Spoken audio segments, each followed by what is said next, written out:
Willkommen zu dieser technischen Anleitung zum Dyson SV14. Wir sind Kelatos Informática, Spezialisten für technische Reparaturen.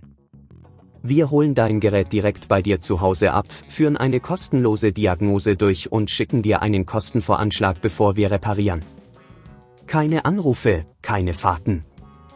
Wir befinden uns in der Calle Joaquín María López 26, Madrid. Bequem, transparent und professionell. Link in der Beschreibung.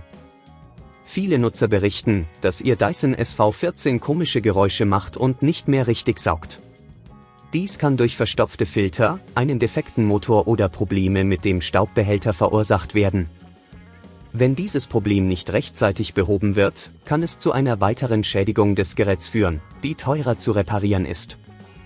Für diese Reparatur benötigen wir einen Kreuzschlitzschraubendreher, einen Torx-Schraubendreher, einen neuen Motor, Reinigungstücher und eventuell einen neuen Filter.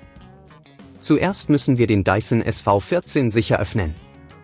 Beginne damit, die Schrauben an der Rückseite des Geräts zu lösen. Achte darauf, die Schrauben an einem sicheren Ort aufzubewahren, damit du sie später wieder verwenden kannst. Sobald die Rückwand entfernt ist, siehst du den Motor, der wahrscheinlich das Problem verursacht. Überprüfe die Kabelverbindungen und achte darauf, dass keine losen oder beschädigten Drähte vorhanden sind. Um den Motor auszubauen, musst du die Schrauben lösen, die ihn an Ort und Stelle halten. Sei vorsichtig, um keine angrenzenden Komponenten zu beschädigen.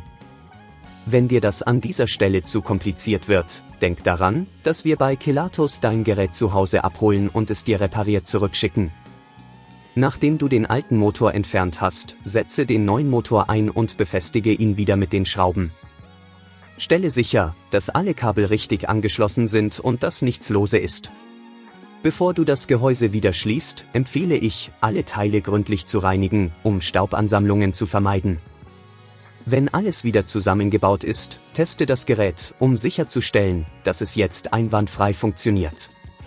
Um zukünftige Probleme zu vermeiden, empfehle ich, die Filter regelmäßig zu reinigen und den Staubbehälter nach jedem Gebrauch zu leeren. Achte darauf, den Dyson SV14 nicht über längere Zeiträume ohne Wartung zu betreiben. Wenn du kein Risiko eingehen willst, bei Kelatos holen wir dein Gerät ab, reparieren es und liefern es dir nach Hause, deutschlandweit. Link in der Beschreibung.